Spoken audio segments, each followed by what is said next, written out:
doop, doop, doop, doop, doop, doop, doop. Da, da. Here we go. We're going live on YouTube with Little Metal Foxes Tool Tips. It's us. Hi, everybody. It's me, Jennifer from Little Metal Foxes, and I've got with me Julia from Little Metal Foxes. and Helen from Little Metal Foxes. there we go. Hey, everybody. All right. So it is I here to tell you something cool once again. So, um, have you guys ever had that problem where you're like, you've got a piece of tubing or a little cutout piece that you're trying to solder in, or trying to get a wire inside tube or telescoping tube, and it just doesn't fit in the hole, and your drill bits are just in between, and burrs are going to make too big a hole too fast, and you're just stuck in this position where it's like, how do I make the hole slightly bigger or cleaner so I can get a better fit? Have you ever been in that situation? Yes. Yes, Yes. Okay. many times. Yes. So this the subject of this came up yesterday in our open studio, our virtual open studio. I've had a lot of people ask, it's like, I wish I was in Seattle so I could do open studio with you guys. You could be anywhere because it's virtual. It's Anywhere. online. Anywhere Yes. in your own studio. You can be in your own studio and have the benefit of having a whole community of other people who are amazing, ask questions and get technical help Or in your living room, in your or in your living room. bedroom, wherever you Yep. want to On be, vacation. We've had on people all over vacation. Yeah, In the car, at the as long as beach. in the car. Yeah. We had, let's see, somebody doing a class that was in their RV going from Texas to Florida. Yep. Down I-20. We've had people on vacation all over the world that are like, I just want to pop in and say hi. I'm at the beach or someplace. Anyway, pop in on Open Studio. We love it. So, the subject came up yesterday of reamers and broaches, and broach as in like opening something up, like broach, not brooch. The way that I was taught to remember that is that brooches that you wear have two holes in them so you can slide the pin stem through. So it's two O's for brooch. But for this kind of brooch that is a reamer, it is broach. So, um, Julie was pointing out earlier that these do not, these come in different sizes. They don't get bigger. So they're But you said available. on Insta, to be fair to the people who are here, she Yeah, said on Instagram, they get bigger. And I was like, no, they don't. you You can just, get them yeah, bigger. just No, give them no. water and food and change their diapers and have them grow. They don't grow. Oh, teeny You can tiny just ones. you can just acquire larger ones. They start Small out of the ones egg. exist. You start out on as just a piece of like little wire, little teeny tiny piece of wire, and they grow until they're like a reamer. But you can get reamers from a lot of different hardware stores, of course, online, from a number of different places. But even local hardware stores and machinist shops, that sort of section, will usually have some sort of reamer to help open pipes and open holes up so things fit better together. Um, so just having something that is like a six-bladed reamer like this can be really helpful on holes and tubing that you just need to like fit something into nice and tight. Reamers, we were just sort of doing a little check on this. Julie was looking at this. And you see these sometimes sold for like beads, like the reamers for beads that usually they're like diamond and they're Yeah, I long. have one of those. Yeah. So those are used a lot for, Julia, what do you use them for? Well, sometimes when stone beads are drilled, because they drill from both sides of the bead holes won't match up perfectly, and so you can get a thread through, but you can't necessarily get a wire through, like if you're trying to thread something on for an earring. So you can They sort take of are, yeah, they're a little bit, because it's like they drilled from one side and they drilled from the other side and they come together, but they don't come together exactly. So you can take a reamer and with water, you have to use water to lubricate it. You can gently ream it out from both sides and sort of enlarge the hole in the middle. I'll also use them sometimes. So the the reamer set that I have has a long, thin, pointy one that you can get inside the beads with, and then it has one that has sort of a, tapered kind of, it's almost shaped like a stone setting burr, Yeah. basically, a fat taper on the end. And that's for reaming the edges of the holes in stone beads in case they're a little sharp, because you don't want them to cut your thread. So this is relevant. I'm about to do some pearl stringing with some actual beads. So it's relevant if you're going to do that and you're going to put beads on a fiber cord because they can cut the cord. If it's Yeah. on a Mhm. piece of wire, it doesn't really matter, but Yeah. Well, and that happens, the same thing happens if you're trying to get like two pieces of metal like put together and you've got a hole that goes through both of them and you're going to set a rivet and the holes may be just slightly off center and you need to make a match, or you've got a hole that's a little too small. You're putting in a piece of mhm. tubing or a piece of wire, and it's just like a little too tight, and you don't have a drill bit that's that in between size. So these reamers are outstanding for because they're such a long taper with a very slight edge on it that makes it like open just a tiny bit at a time. You can open it exactly the amount that you need to. The other thing that's really important to know about drilled holes is that drilled holes usually are triangular. They're not actually round. And so you've got this round hole or round peg that you're trying to put into a triangular size hole. So sometimes it can be a little like wonky when you put it in there. So you need something to like really round it out or even take off the burr that's left behind by your drill bits. So this can really help like make things match like in the middle, find that middle area, open a hole slightly or open tubing slightly. These are used a lot by watchmakers so that they get a precision fit in like with piece of rod or a spring or with a hinge. So anyway, but I wanted to show you I've got a couple of holes punched out here. So I'm going to switch my camera over here and let me show you this. Let's see. Whoop-a-doop. Make sure I've got, do this first. There we go.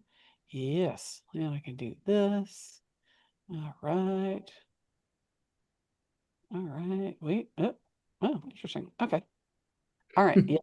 Both got co-host permission. Just wanted to check on that. Okay. So I'm going to switch my camera over here to the bench so you guys can see what these things are. So I've got they usually have a handle like this, which is, like a pin vise. This one, like most regular pin vices, has a smaller end that's just an X and a more opened end that can hold a little bit bigger pieces. The broaches that I have, like my teeny tiny ones, they're so small. And it goes from, teeny tiny and just very slight difference in sizes from the front to the back. These Oh, are so delicate. these are, I know it's so tiny. So these you want to be really careful with because they are very fragile. They are a tool hardened steel. So putting them into something like a flex shaft or putting too much pressure on these can break them pretty quickly. So you do have to be careful about that. And you might want to use something like a little bit of lubrication to make sure that they are cutting nice and smoothly. So something like a Your little bit bird. of like the liquid Burlife works really well with these. Um, so if I have like a hole that I have drilled or punched, and I need to get it open just slightly, this actually was punched with a lot of people that do rivets constantly like using this tool because it gives them a round hole in a predictable size. Mhm. But this will allow me to just really gently shave open that hole just a little bit so that I can get a piece of wire that may be a little bit larger into that hole. So I can use a little bit of the burlife and just make sure that is opened up. So what I'm doing is just doing a twist and then twisting back, twist and then twist back. So what that does is it cuts the metal and then breaks the bead, cuts the metal and breaks the bead.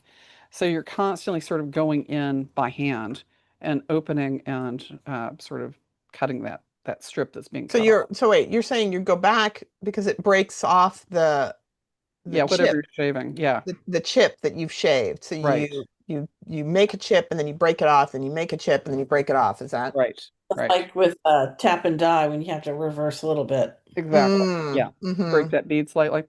So, but it's just, just a matter of kind of shaving, and you can kind of just twist and twist really gently. So I'm not forcing this in there. It's just this is how far this goes in. So it's penetrating quite a way through. And then I can, continue to test a little piece of wire or tubing to fit into that hole. So Mm-hmm. these have like a little taper point on the front. The little point does not cut. But it allows you to kind of get in so it can center and bite where you need it. So it's not really doing any cutting on this hole because it's just sort of sitting on that tapered point. So these are usually sold in sets, and you can get very teeny tiny ones for like watchmakers. But yeah, there's a good one for the smaller hole. And do open that up, slide that in. And these have a square little tang on them, which makes them easy to hold in things like the watchmaker's vise, like this one. Mm-hmm. Um, so they don't spin in the hole. So there we go. That's the right size. So I'm just going to put a little drop on my piece. You can put the drop on the blade itself, but these have four cutting blades versus the larger reamers that usually have six cutting blades. So so this, you just slip it in that hole, and I continue to sort of spin it as I'm putting it in the hole until it comes to a stop, and then I can sort of just work it back and forth until that hole opens up just enough for me to get that wire inserted or tubing inserted where I need it. For things like hinges, I wouldn't want to try and, tap the entire or open up this entire piece. But for something that's like a smaller knuckle or hinges, sometimes it's hard to get all those hinges lined up exactly right because they're like just ever so slightly, and uh, your pin doesn't fit through evenly because the hinges are just ever so slightly off. The broach can help, open that up just a little bit so that you can get your wire inserted properly.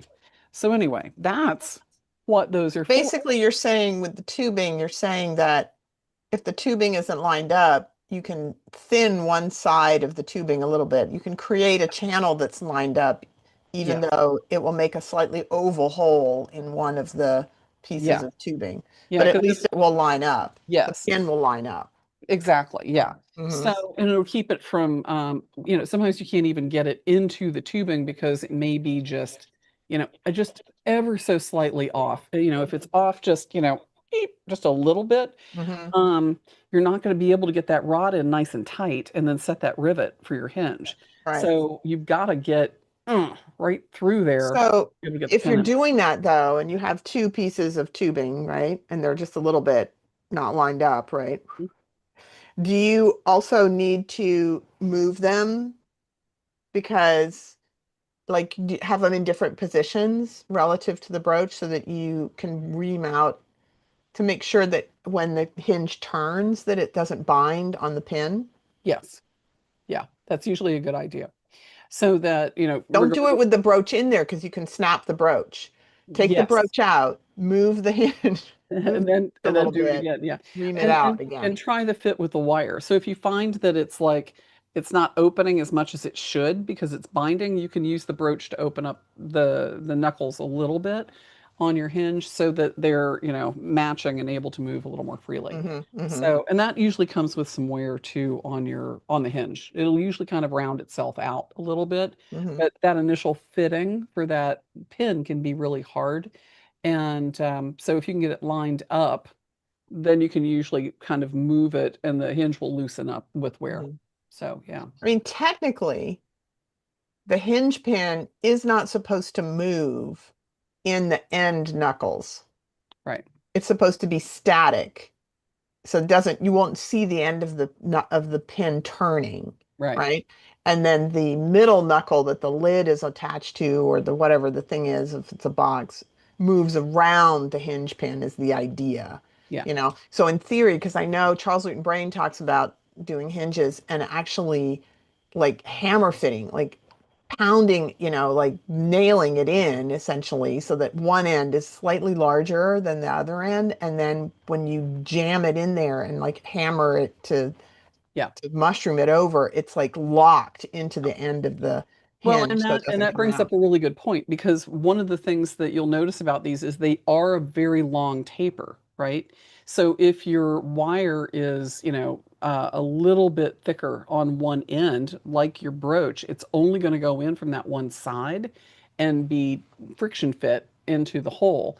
And then when you set the rivet, because it's just a slight flare on that side, the hinge can't come out, or the pin can't come out the opposite side. Hmm. So if you're wanting, if it's too tight on one side, not tight enough on the other, you can use the broach to open it up so it'll fit in and be friction fit on the bottom, while the top it can slide in a little more easily.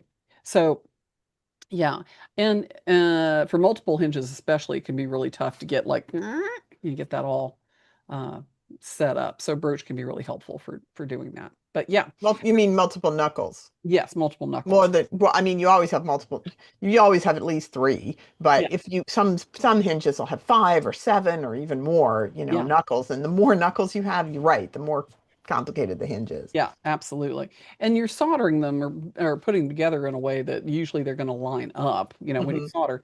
But if something shifts even just, a tenth of a millimeter, trying to get a really tight pin in there can be a pain in the butt. So, brooches, my friend. Um, Nice to have a set. And they're not too terribly expensive either. The smaller sizes are kind of consumable, like, some files would be, the finer files, because they will get dull over time, and you can sharpen them back up again using um, a I stone. wouldn't try. But yeah. I mean, I guess you can. You sharpen drill Well, bits, but I wouldn't and do it. and one of the things that is kind of because it's not unusual for the real small ones to break, are Mm-hmm. rather fragile. And you can use the broken ones. You just want to sort of take it to a grinding wheel and just the end so it's round again, tapered little point. So you can use it in a shorter, stint, but Form. yeah, in a shorter form, but yeah, it's not going to affect that part's wear and tear. So, but there you go. Cool. There you go. That's what broaches and reamers do. There you go. Ta-da! All right, everybody, hit that like button. Are you liking us? Hit that like button. They like us. We know they do. Well, I don't see any likes on there right now. It's likes. So yes, hit that like button. Ring the bell. Of So course it did. Of course there are no subscribe. lights on it. Subscribe, and that way when we're live, and jump on, ask us some questions, say hi. And if you're using something that works for you, or you're using something different, let us know, because it's always helpful for everybody to sort of share that information when it comes to tool tips. So all right, everybody, we'll see you next week on Tool Tip Tuesday. Have a great afternoon, and check out all the other tool tips. We've got about 200 of them. So lots of I have a good, few, one or two. lots of good free content for you guys out there. All right. Thanks, everybody. We'll see you next week. Bye. Bye.